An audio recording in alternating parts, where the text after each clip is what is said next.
बिस्मिल्लाहिर्रहमानिर्रहीम। अस्सलाम वालेकुम नाज़रीन, आप यूट्यूब चैनल देख रहे हैं। मैं इमरान खान हूँ। सबसे पहले तो ख़बर यह है कि अमेरिका ने एक एडवाइज़री जारी की है और अपने शहरियों को मना किया है कि पाकिस्तान में वो मूव ना करें। स्पेशली उन्होंने कहा जी बलूचिस्तान में और खैबर पख्तूनख्वा में, इंडिया पाकिस्तान के बॉर्डर के इलाके हैं वहाँ पे। साथ में ये भी बताया कि जो एहतजाज होता है जिन इलाकों के अंदर वहाँ पे भी ना जाएं। यानी पाकिस्तान में एहतजाज मना है, शरीक ना हो। सोशल मीडिया पर हुकूमत और फ़ौज पर तनकीद की वजह से कई अमरीकी शहरियत रखने वाले शहरी गिरफ्तार हो चुके हैं। सफारत खाना गिरफ्तारी पर महदूद मदद फराम कर सकता है। अमरीकी महकमा खारजा ने अपने शहरियों को वार्निंग जारी की है कि वो पाकिस्तान में ट्रैवल भी ना करें, दहशतगर्दी के वाक़यात और ख़तरात भी हैं। इस पे जो पहले ही इम्तियाज़ गुल साहब ने सबसे पहले ये बात की थी और उन्होंने कहा था कि आपने बंदा पकड़ के तो अमेरिका को दे दिया है और अमेरिका ने शुक्रिया तो अदा कर दिया है, लेकिन ये एक रॉन्ग रीज़न है, ये एक अच्छी वजह नहीं है। इससे पाकिस्तान इस बारे में रजिस्टर्ड होगा कि पाकिस्तान से दहशतगर्दी दुनिया में जाती है या पाकिस्तान में दहशतगर्दों की पनाहगाहें हैं। अब वो ये कहते हैं कि इंसदाद दहशतगर्दी के ताउन पर पाकिस्तान का शुक्रिया अदा करने के एक दिन बाद अमरीकी महकमा खारजा ने अमरीकी शहरियों को नई वार्निंग जारी की है, पाकिस्तान का सफ़र ना करें। इसकी तशरीह कैसे की जाए? क्या बैनुल-अक़वामी सतह पर पाकिस्तान की पहचान सिर्फ दहशतगर्दी के मसाइल से है? ये एक बड़ा सवाल है। देखिए पाकिस्तान के साथ हुआ क्या, ये सिर्फ एक एहसन इकबाल साहब का आपको ट्वीट में पढ़ के सुनाता हूं। एहसन इकबाल साहब आजकल जरा ऊंची हवाओं में उड़ रहे हैं और ऐसे स्टेटमेंट दे रहे हैं जैसे उनसे बड़ा जमहूरी कोई नहीं है। ऐसे स्टेटमेंट दे रहे हैं जैसे पाकिस्तान में दूध और शहद की नहरें बह रही हैं। लेकिन पहले आप ये सुन लें, वो कहते हैं 2018 में एक अनाड़ी को बिठाया गया था जो मुल्क को दिवालिया करके चला गया। हमने मुल्क को दोबारा पांव पर खड़ा किया और सियासत की कुर्बानी दी। ये एहसन इकबाल साहब फरमा रहे हैं। अब अच्छा खासा नाजरीन मुल्क चल रहा था 2022 तक। कोरोना के बावजूद पाकिस्तान की मईशत बच गई थी, ग्रोथ रेट बढ़ रहा था, महंगाई पर कंट्रोल था, आलमी प्रेशर के बावजूद इंडस्ट्री अपनी पूरी सलाहियत से प्रोडक्शन कर रही थी। पाकिस्तान में देखें ना, आपको मजदूर नहीं मिल रहे थे, स्किल्ड वर्कर्स आपको नहीं मिल रहे थे इंडस्ट्री चलाने के लिए। ये भी पाकिस्तान में टाइम आया हुआ था, नए से नए मंसूबे लग रहे थे। फिर अचानक से उस वक्त के आर्मी चीफ जनरल बाजवा को एक दफा फिर एक्सटेंशन की खुजली हो गई और इस चक्कर में उन्होंने सारे करप्ट सियासतदानों को इकट्ठा किया और हुकूमती जमात के अंदर लोटे बनाए और हुकूमत गिरा दी। सिंपल ये हुआ। करप्ट टोले ने आने के बाद अपने केसेस खत्म किए, सख्त तरीन कवानीन जो थे जो उनकी करप्शन को पकड़ते थे उन कवानीन को ही बदल दिया और मुल्क में हर चलती हुई चीज को रोक दिया। महंगाई और कम तरीन सरमायाकारी के 50 साल रिकॉर्ड इस हुकूमत ने तोड़ दिए। इंसानी हकूक की बदतरीन पामालियां की। मुल्क को अमली तौर पे इस हुकूमत ने दिवालिया के करीब पहुंचाया और इसका एतराफ वफाकी वज़रा ने खुद किया। और फिर तारीख के बदतरीन टैक्सेस लगाए अवाम के ऊपर, तारीख के महंगे तरीन कर्जे इन्होंने लिए इदारों से और अवाम के ऊपर बोझ बढ़ाते गए। अवाम पे इतना बोझ डाला कि उसी बोझ तले इनकी अपनी सियासत भी तबाह हो गई। सियासत इसलिए तबाह नहीं हुई, आपने पहले मुल्क को दिवालिया किया, फिर दिवालिया से बचाने का सारा बोझ अवाम के कंधों पे डाला। इस वजह से आपकी सियासत तबाह हुई है। 38% जो महंगाई पहुंची है वो एहसन इकबाल साहब आपके दौरे हुकूमत में पहुंची है। और हाँ, एक चीज और मैं आपको बताऊं कि ये जो इमरान खान साहब का दौर था ना, वो आज भी मौजूदा दौरे हुकूमत के मुकाबले में सुनहरा दौर लगता है। उसकी वजह यह लोगों के पास रोजगार था, लोगों के पास एतमाद था, पाकिस्तान की ग्रोथ बढ़ रही थी, पाकिस्तान के अंदर कारोबारी जिंदगी चल रहा था, तो सिस्टम लोगों का चला हुआ था, हुकूमत लोगों को रिलीफ दे रही थी। आलमी दबाव और महंगाई के बावजूद पाकिस्तान में महंगाई पे कंट्रोल था। ये इमरान खान साहब के दौरे हुकूमत में था।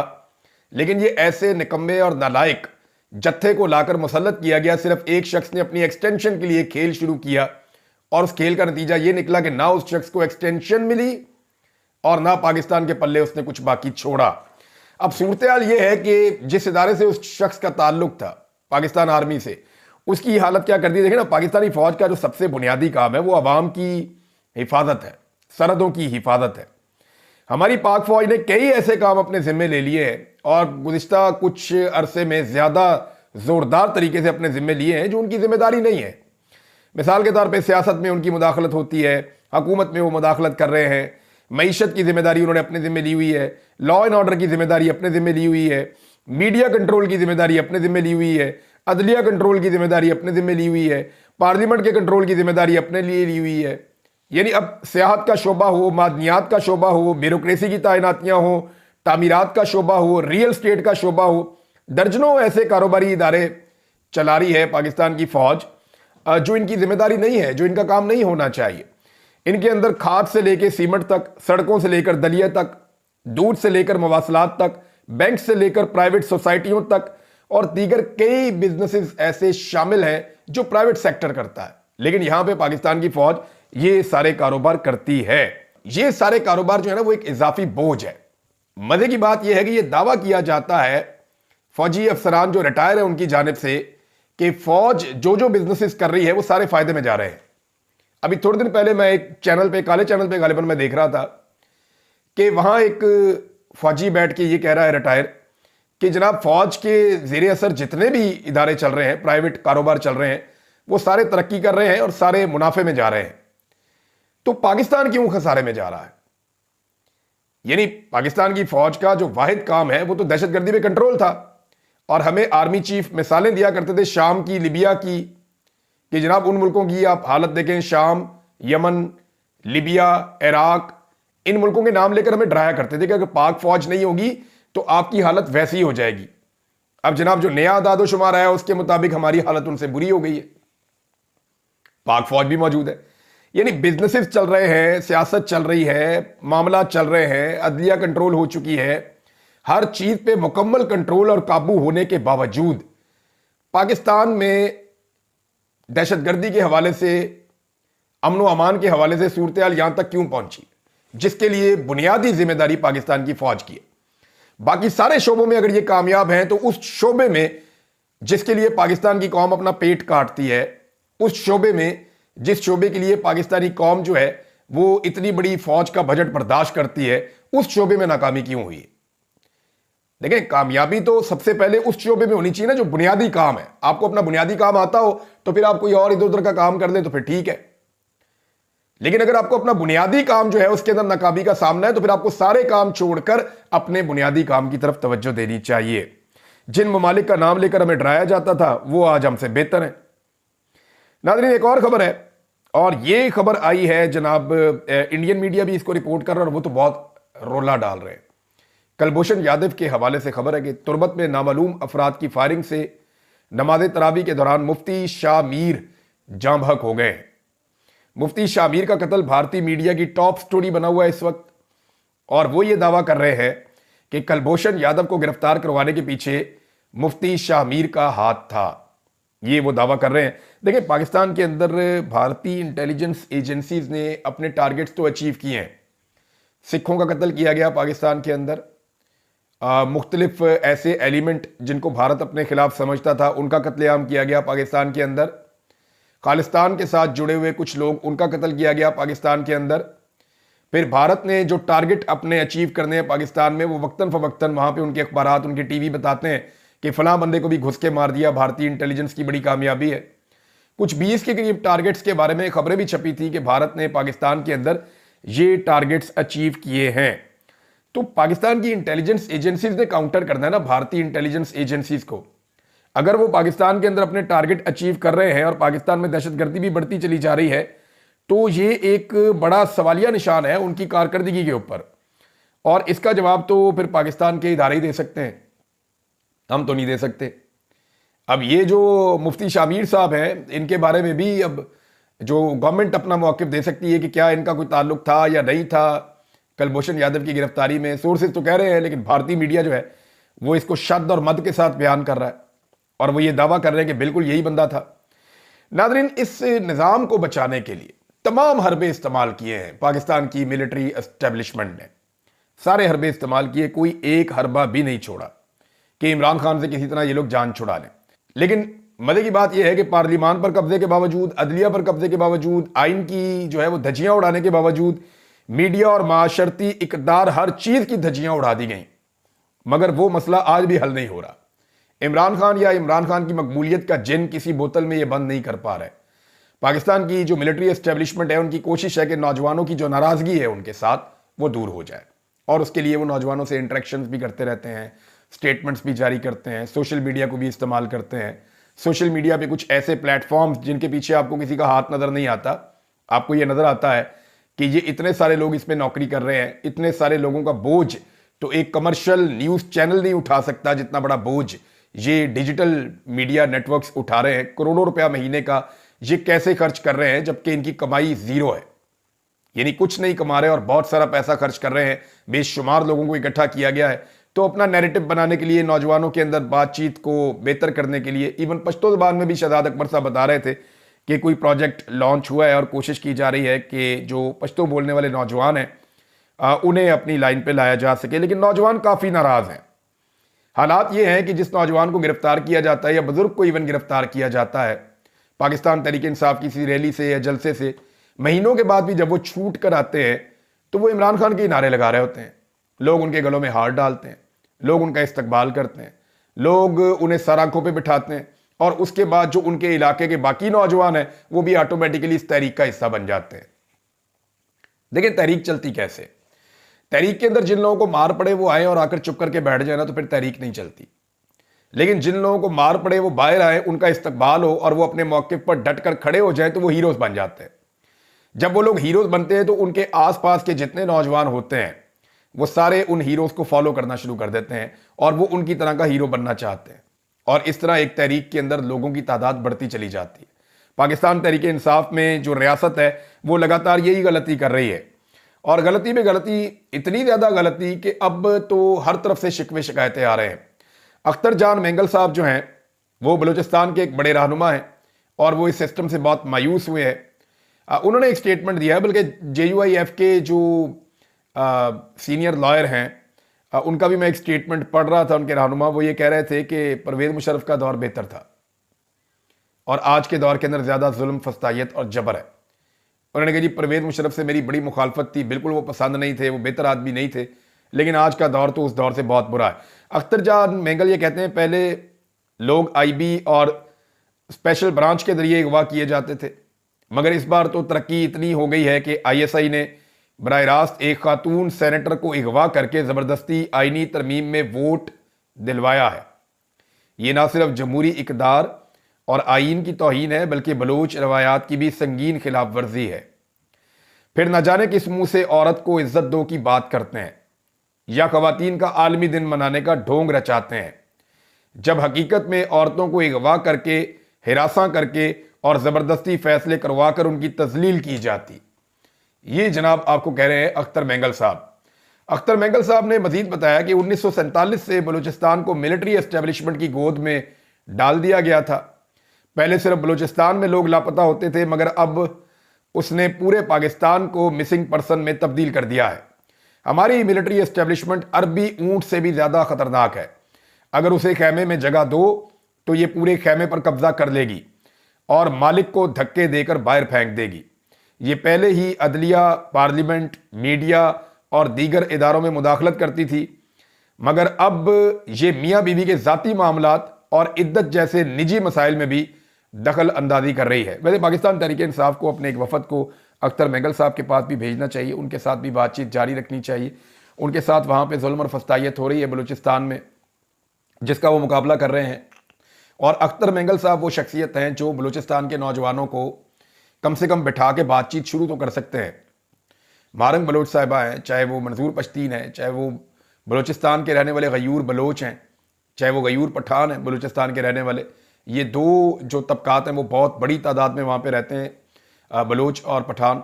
तो इनके साथ जो है वो बातचीत की जा सकती है, बैठा जा सकता है, इनकी बात सुनी जा सकती है, कोई रास्ता निकालने की कोशिश की जा सकती है। लेकिन मैं पिछले वीलॉग में आपको कह रहा था ना कि जिसके हाथ में हथौड़ा हो उसे हर मसला कील ही नजर आता है और उसे लगता है कि इसको ठोक दो पकड़ के। तो डंडे वाली पॉलिसी जो है वो काम नहीं कर रही बदकिस्मती से।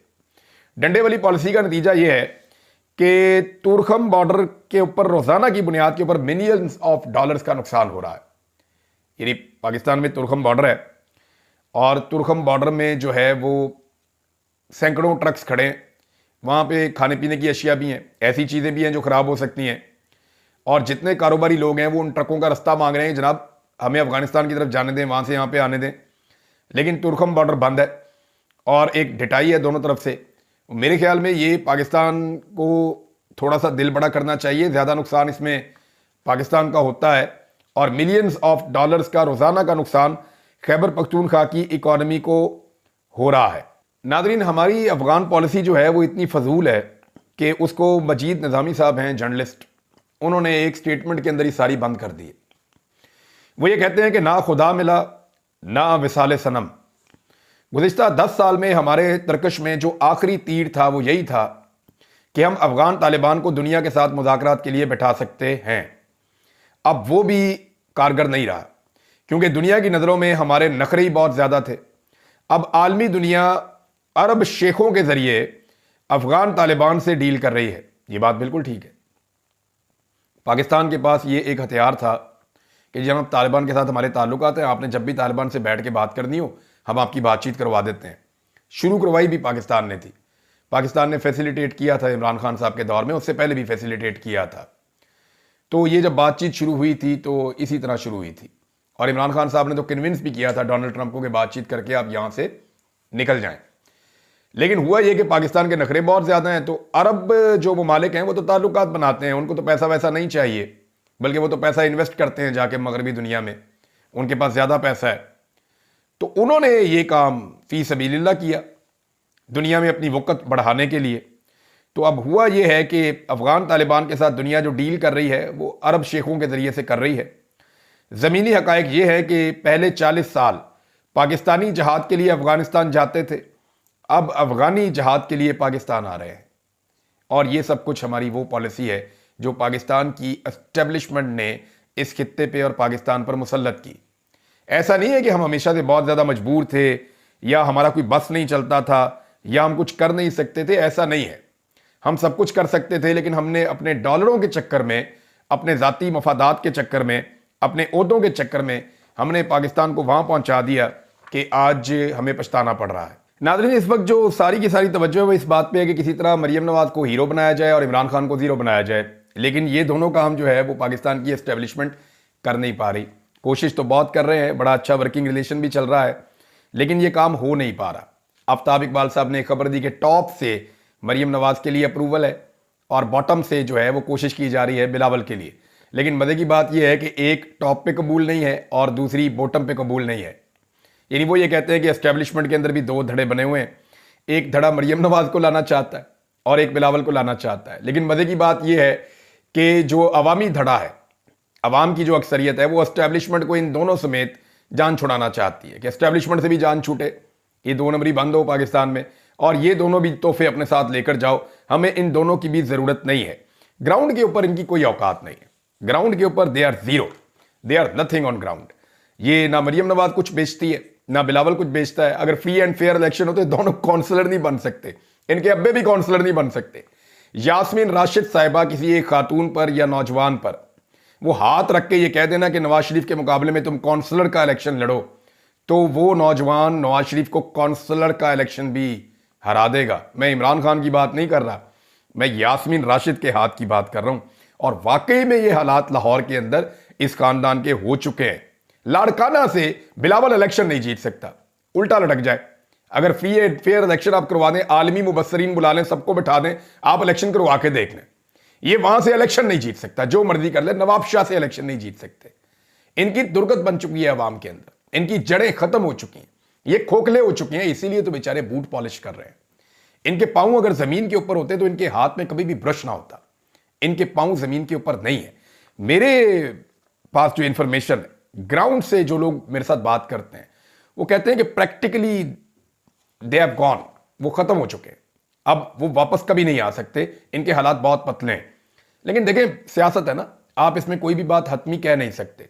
इमरान खान साहब भी गैर मकबूल हुए थे, फिर एकदम बहुत मकबूल हो गए थे और अभी बहुत मकबूल हैं।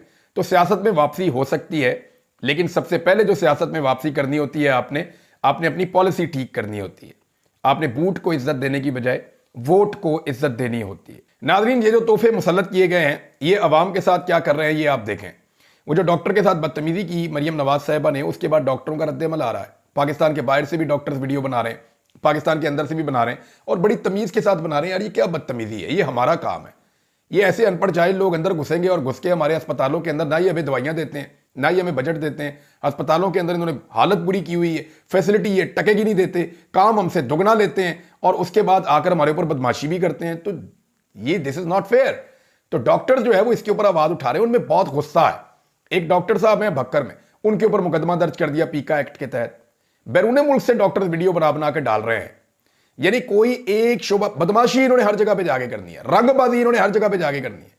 टिकटॉक बनाने के चक्कर में एक डॉक्टर की इज्जत, अच्छा ये फॉरेन क्वालिफाइड डॉक्टर्स होते हैं, मे भी देखें डॉक्टर से गलतियां भी होती हैं, लेकिन अगर आपने ये हरकतें करनी है तो क्या आपने ऐसे करनी है कि कैमरे ऑन करके आपने डॉक्टरों को बेइज्जत करना है? वो तरीकेकार तो ये होता है कि आप एक मीटिंग में बैठते हैं, अंदर बैठ के आप इन कैमरा बात करते हैं, जो प्रॉब्लम्स है उनको डिस्कस करते हैं, उनकी बात सुनते हैं, इंक्वायरी करते हैं, फिर आप फैसला करते हैं और फैसला वो डिपार्टमेंट करता है और वो आपको सिफारिशात पेश करता है। ये तो जनाब बदमाशी है। शहबाज शरीफ साहब भी यही ड्रामे करते थे, अब उनकी जो भतीजी है वो उनसे 2 कदम आगे, वो नेक्स्ट लेवल पे आके वही वाली बदमाशी और वही वाली चीजें करने की कोशिश कर रही हैं। मेरे ख्याल में इससे पाकिस्तान आगे नहीं बढ़ेगा, ना इस सस्ती अदाकारी से आप नौजवानों को मुतासर कर सकते हैं, नहीं कर सकते। अब तक के लिए इतना ही। अपना ख्याल रखिएगा, अपने इस चैनल का भी। अल्लाह हाफ़िज़।